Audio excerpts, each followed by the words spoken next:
कोई आम इंसान जिसका जुर्म की दुनिया से कोई नाता नहीं रहता है, जब वो जुर्म करता है, तो वो इस साथी तरीके से जुर्म करता है कि उसका अंदाज़ा लगाने में पुलिस भी हैरान हो जाती है। दोस्तों, जुर्म की दुनिया में पहला कदम शातिर उस तरीके से रखते हैं कि जैसे कोई साक्ष्य एविडेंस को छोड़ दे, एविडेंस को छोड़ ना दें, इस तरीका से जुर्म की दुनिया में पेश आते हैं। नमस्कार, आदाब, सत श्री अकाल, जय हिंद दोस्तों। मैं पंकज कुमार, चर्चा विद पंकज पर आज ऐसी खौफनाक घटना का जिक्र करने वाले हैं। दोस्तों, यह घटना गुवाहाटी की है। गुवाहाटी में एक पत्नी अपने पति और सास का कत्ल कर देती है और पुलिस लगभग 1 साल तक इसका पता नहीं लगा पाती है। दोस्तों, यदि बात करें इस घटना की, तो इस घटना में अपराधी जो होते हैं, वो अपराध इस तरीका से करते हैं कि कहीं न कहीं उनका जो नाम होता है, वो अपराध लिस्ट में जब उन्हें अपराध करना होता है, तो बचना और सभी सोच समझकर एक रणनीति के साथ अपराधी अपराध करता है। दोस्तों, यह घटना है 29 अगस्त की 2022 की, गुवाहाटी की। एक महिला है जो नूनावटी पुलिस थाने के अंतर्गत इसका इलाका पड़ता है। महिला का नाम है वंदना ललिता। जो वंदना ललिता नाम की ये महिला है, यह अपने पति और सास दोनों की हत्या कर देती है। बताया जाता है कि इसके जो 25 वर्षीय पति थे, अमूर ज्योति डे, और 62 साल की सास शंकरी डे की हत्या इस तरीका से करती है कि इसके जो लाश के जो टुकड़े होते हैं, इसकी जो मिट्टी उसके टुकड़े होते हैं शरीर के, वो दूसरे प्रदेश में टुकड़ों में मिलते हैं। साथियों, इसने साथी तरीका से इस दोनों की हत्या को अंजाम देती है। यदि बात करें कि जब ये पहले इसके जो घर वाले हैं, सास और पति के, उसके पहले लापता का पुलिस को सूचना दे देती है और लापता की एफआईआर लिखा देती है। जब लापता की एफआईआर लिखाती है, तो कई दिनों तक ये नहीं मिलते हैं। कजिन जो होते हैं वो लापता की एफआईआर लिखाते हैं।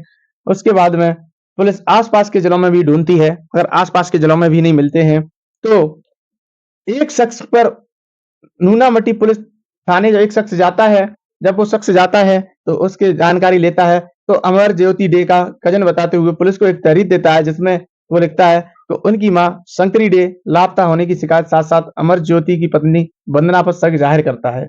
दोस्तों, जो वो शख्स है वो वहां थाने में जाता है और अमर ज्योति की पत्नी वंदना पर शक करता है। जब वो वंदना पर शक करता है, तो पुलिस को भी कहीं ना कहीं शक होने लगता है और फरवरी के माह में वंदना को पुलिस बुलाती है और लगभग वो 2 शिकायत दर्ज कराती है। और दोनों शिकायतों में एक फर्क था, वो ये कि नई शिकायत में पहली शिकायत दर्ज कराने वाली वंदना कालिता पर शक जाहिर किया गया था। अब पुलिस भी अलग अलग एंगल से मामले की छानबीन करती है।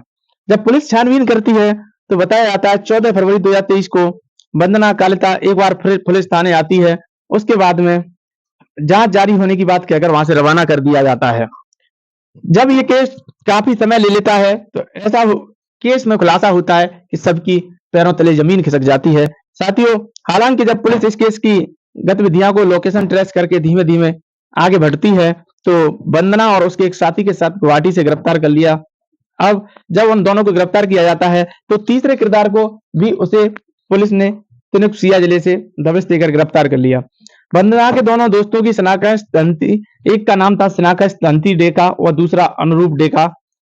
और जब पुलिस तीनों से पूछताछ करती है, तो खूनी साजिश निकालकर सामने हैरान करने वाली उनकी असलियत आती है। वो असलियत सभी के पैरों तले जमीन खिसका देती है। घर वालों के खिलाफ जाकर की थी शादी। पुलिस को छानबीन जब पता चलता है, तो वो बोलती है कि घर वालों ने मेरे खिलाफ जाकर शादी की थी और अपनी मर्जी के वो शादी करना चाहती थी। हालांकि अमर ज्योति की मां शंकरी डे अपनी बहू और इस शादी को स्वीकार कर लिया था। यही नहीं, शंकरी अपने बेटे और बहू की रुपए पैसों से भी मदद करती थी। लेकिन बाद में अमर ज्योति और वंदना के बीच झगड़ा होने लगा। अक्सर दोनों किसी न किसी बात पर झगड़ते रहते थे। जिम में नौकरी करने लगी थी वंदना। दोस्तों, जब वंदना वो थी, वो जिम में नौकरी करती थी और जिम में नौकरी करके खासी परेशानी रहने लगी। नौकरी करके फिटनेस ट्रेनर के तौर पर वह काम करती थी। शुरुआत में उसकी सास शंकरी ने उसका साथ दिया और वो उससे काम के लिए प्रोत्साहन देती थी। ये सब ज्यादा दिनों तक नहीं चला। अचानक शंकरी डे बदल गई और बहू को सपोर्ट करने की बजाय पीछे हट गई। दोस्तों, वंदना ने बनाया खौफनाक प्लान और जो वंदना है अपनी सास शंकरी और अपने पति अमर ज्योति की हत्या करने का एक खौफनाक प्लान बना लेती है और वो प्लान इस प्रकार बनाती है कि इन दोनों को अपने रास्ते से हटाना चाहती है और उसके दिलों और दिमाग में दिन रात वही बात चलती है कि इन दोनों को मुझे अपने रास्ते से हटाना है।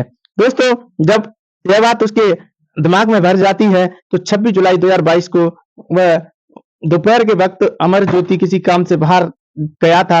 जब घर में शंकरी और बहू थी तो वंदना अकेली थी और वंदना को वो अकेली प्लानिंग करती है। प्लानिंग करने के बाद वह शंकरी को कुछ समझ जो शंकरी देवी उसकी सास थी वो कुछ समझ पाती है तो वंदना ने उनके नाक और मुंह पर तकिया रख दिया और शंकरी झटपटाती रही, तड़पती रही, लेकिन वंदना ने उससे नहीं छोड़ा। कुछ देर बाद शंकरी का शरीर शांत हो गया और वो दम तोड़ चुकी थी।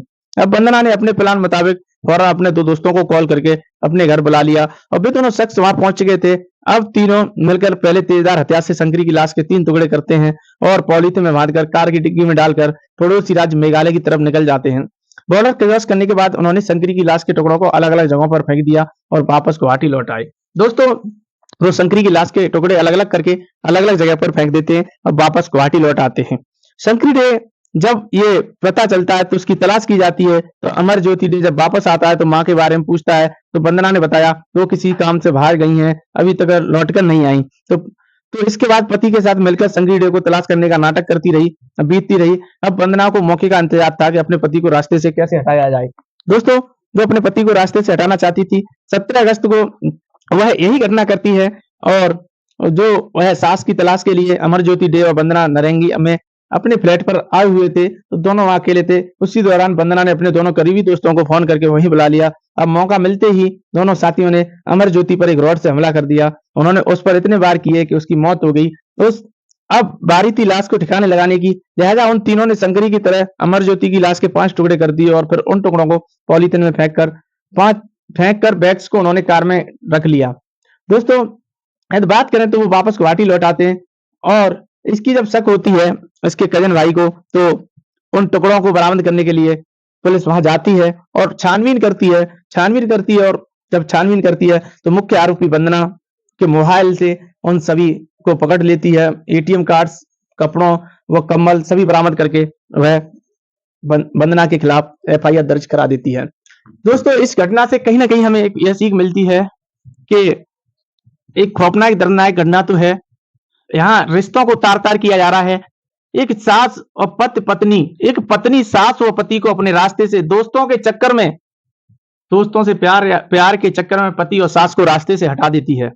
तो यहाँ कहीं ना कहीं ये सीखने को मिलता है कि जो शादी विवाह और राजी मर्जी के ही करने चाहिए, वहां पर बिना मर्जी के शादी करने से एक पति और पत्नी को उसका अंजाम भुगतना पड़ता है और अपनी जान को गंवाना पड़ता है।